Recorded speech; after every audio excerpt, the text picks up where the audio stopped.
it's Reena Jadhav, and today we are chatting with Liliana Partida on her new weight loss boot camp, which is awesome. Welcome, Liliana.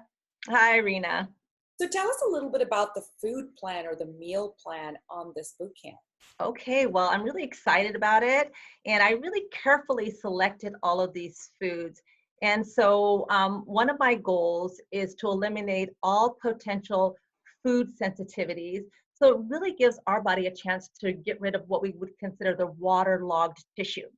And so, for the next 2 weeks, I'm going to ask patients to, or the clients out there that are participating in this boot camp, to be open to eliminating some food groups and really use themselves as their own personal experiment.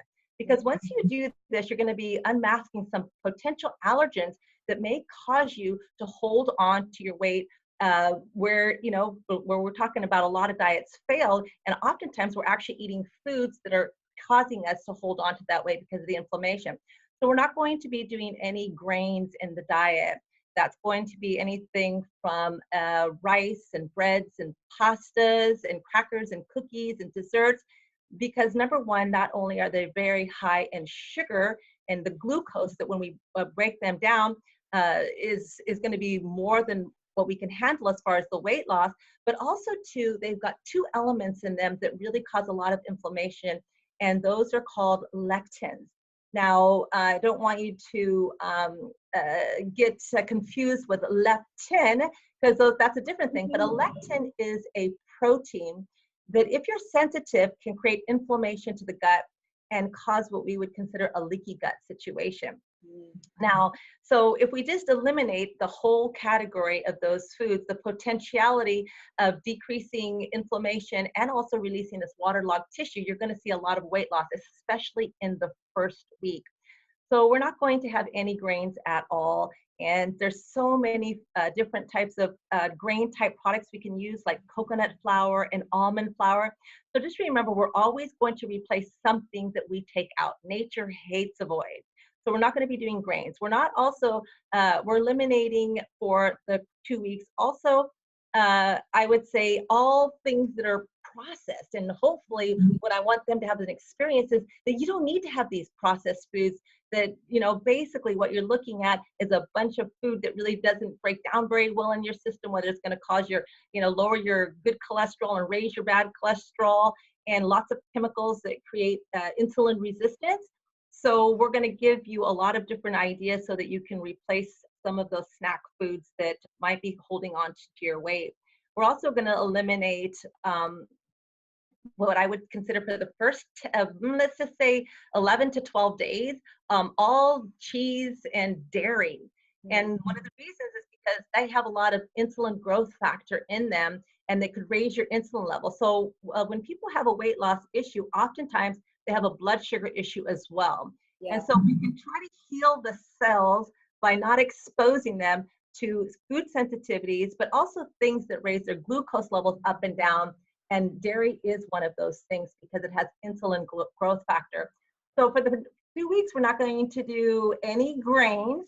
We're not going to have any bad sugars at all. So that means white sugar or honey or maple syrup. Those are really high carbohydrates. We're going to be using stevia or lakanto, which is a monk fruit, or different alcohol sugars like erythritol or swerve. And those are plenty kind of sweet, tastes that will enhance all kinds of foods. For the first, I would say, 11 days, we're not going to do any of the cheeses, but then we'll bring them back in so we can give people an opportunity to see, really, do they have an allergy towards those foods? And when we bring them back into the diet, we're going to go for the higher quality of dairy when we do that. And that will be the goat cheese and the sheep cheese and A2 types of cheese and raw cheeses as well, because we don't want factory raised dairy, because that will cause inflammation in and of itself as well. So for the first fruit, we're going to have a little teeny bit of fruit, but again, an apple is 18 grams of sugar. And so when I do fruit, we're going to do mostly berries. Think of bitter better all the time. So tropical fruits like bananas and papaya and mango really have a lot of glucose to them. So berries will be in like the protein shakes, but really only once a day. So, a lot of people think, oh, well, they're organic, it's whole food.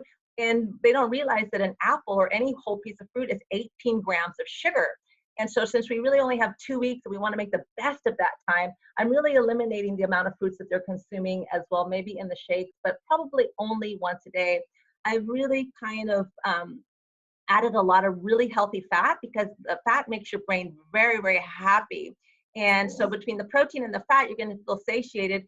And we are going to hopefully stop those sugar cravings. And we'll talk a little bit more about that on another video. But we want to stabilize the glucose, your blood sugar, so that you don't have cravings. And it's going to make it much easier to go through the next 2 weeks without feeling deprived, because nobody wants to feel deprived. And that's what diets are all about, is I'm depriving myself of this and that. But when you start to realize that these foods don't have your highest interest in mind, you just realize, you know what, I'm worth it. I love myself enough to not eat these foods and to maintain a healthy body, mind, and spirit by being mindful. What do you think of miracle noodles? I hear a lot of people using that as a replacement for either noodles or rice. There's, miracle noodle rice, miracle noodle pasta. It's made with something it's made with yam fiber, and I have added those into the recipes. So again, they're wonderful because a packet of the Kojak noodles or miracle noodles or shirataki noodles, those are the three names that they really come under. They're 0 carbohydrates, 0 protein, 0 calories, so you can't go wrong, and it's 9 grams of fiber per little packet.